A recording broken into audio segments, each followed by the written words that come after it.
Hello world, it's me Audio. Welcome back to my YouTube channel. And today guys, meron tayong another C++ activities na pag-aaralan. So dito mapag-aaralan natin yung getting the average of a number. So without further ado, umpisa na natin. Open na natin yung mga code editor na gagamitin natin. And as you can see guys, ito na yung ating C++. Lagay ko na dito sa ating comment yung topic. Topic natin for today is get the average of a number. Ayan. Kaya yan yung topic natin. Paano natin kukunin yung average ng isang number? So elementary days pa to guys. Okay, so madali lang naman to sa code using C++. As you can see, ito na yung ating main function. Diretso na tayo sa code. So, we are talking about average. So, meron tayong involved na variables. So, tatlo na naman to, guys. Bibigay ko muna sa inyo, re-remind ko sa inyo as a refresher, paano ba natin kinukuha yung average ng isang number. Ang unang gagawin natin is, hihingi natin kung ilang beses or ilan yung number na meron tayo. Okay? Yung user, ilang number meron ka. For example, meron akong 3 number. Okay? 3 number. Tapos, yung 3 numbers na yon, kukunin ko yung sum. Pagka nakuha ko yung sum nun, i-divide ko dun sa 3. Okay, kung ilan sila. It's something like that. Yung magiging sagot nun, yun yung tinatawag natin na average. Nakuha ninyo guys. So, elementary days pa to, hindi ko na rin masyadong ma-recall. So, naalala ko lang pag nakikita ko yung code guys. Okay? So, i-search nyo na lang din. Pero, very seldom to na ma-topic no, sa freshman. But I think, yung iba talaga pinag-aaralan to. And kasi practice din kasi to para masanay tayo sa C++.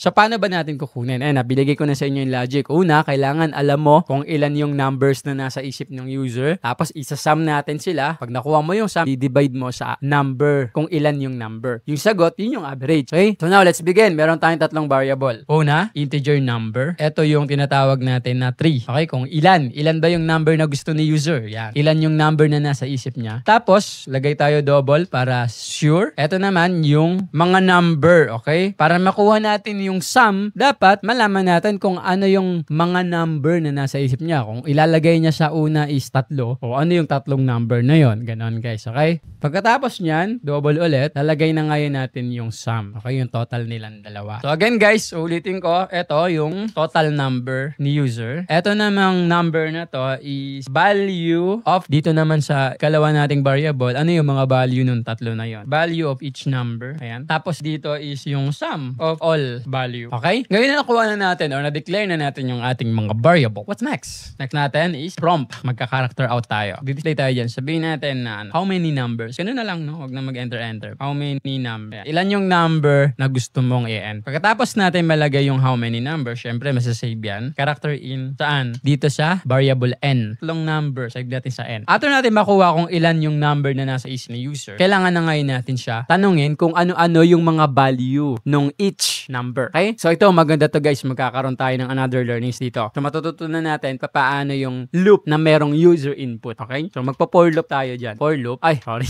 Ayan. For, tapos parenthesis. Kumbaga yan yung condition. Wala tayong definite na number kung ilang loop yung mangyayari. So, gagawin natin yung condition natin will depend i-input ni user na number. So, paano yun? So, gagamitin natin si variable n. So, una, mag-initialize tayo ng variable I. Bigyan natin siya ng value. So, ang bibigay nating value kay integer I is 1. Then, the statement. After natin mag-initialize, guys, de-declare na natin yung ating condition. So, gusto natin mag-loop siya, okay, kung ilan yung number. So, si 1, hanggat siya ay less than or equal to n, mag-loop siya. Tapos, ito yung magiging update. I, madadagdagan ng isa, okay? So, it will come to an end, yung loop natin. So, alam niyo na yun, napag-aralan na natin yan. Ito yung magiging condition natin. In every loop, magkakaroon tayo ng execution. Okay, maglalagay tayo ng block of codes na magra-run every time na naglo-loop. So, yung loop, depende kung ilan yung number na i-enter ni user. So, ano yung mangyayari sa loop? Ito, kada loop, ito yung mangyayari. Character out, may prompt na lalab. Enter the number. Tapos, unahin nating ipapa-enter, syempre. Simple lang, lalagay mo lang dyan yung I. Kung anong current loop, kunyari, nasa loop 1 ka, enter mo yung value sa number 1. Parang ganun. Okay? After nyan, ano mangyayari? Lagay tayo ng another, string literal or concatenate tayo. Lagay tayo ng colon. So, sundan nyo lang muna ako, guys. Maintindihan nyo rin to sa dulo. And then, end up the statement natin. So, kumbaga, ang magiging output nyan ganito.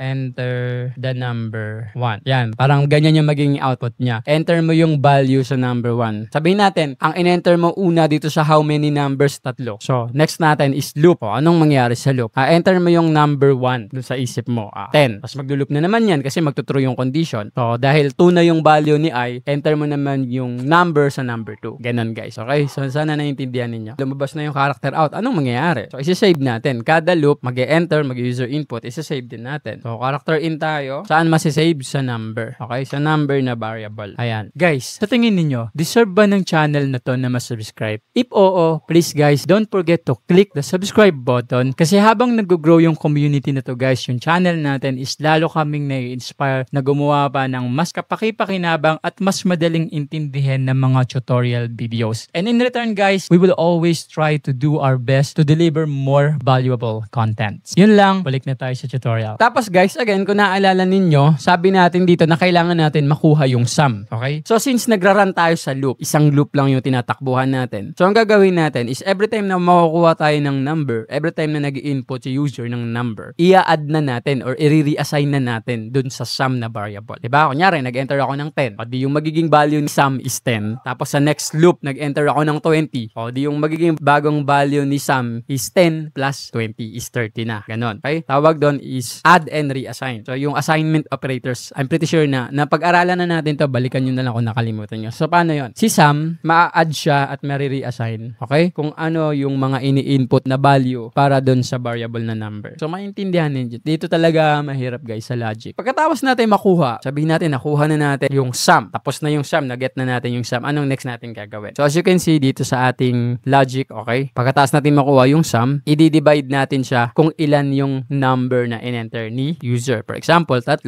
So yung sum will be divided into 3. So ano gagawin natin? Mag-declare tayo ng another variable. Okay? So declare tayo ng another variable dito. Double pa rin yung variable type natin. Sabihin natin, eto na yung average, guys. Ayan. Okay? Anong magiging value ni average? Si average, ang magiging value niya is yung total natin or yung sum, mamumultiply siya doon sa number. Okay, guys? Mamumultiply siya sa number. Yung magiging result nun, yun yung magiging value ni average. Tapos, para makuha natin or makita natin yung output, character out natin. Okay? The average is, tapos, concatenation tayo dito. Lagay mo ngayon yung variable na average. Ayan. Then, end of the statement. So, eto ngayon, guys, yung formula kung paano natin makukuha yung average of a number. Okay, guys? So, wala tayong definite na number. Bahala si user mag-decide ngayon. Subukan natin kung gagana ba. So, mag-stick na tayo dun sa example ko, yung 3. Ayun, meron akong mali. Sa loop natin, 1 yung nalagay ko. Ay lalagay natin dyan. Okay? Si I, so, pagka ganun, di titigil yan. Ulitin natin si I. So, i-run natin ulit. So, minsan talaga ganun, may nangyari na hindi natin napapansin. Balikan na lang natin. So, sa condition natin, i-declare natin integer I, ang value niya is 1. Tapos, sa condition natin, si I,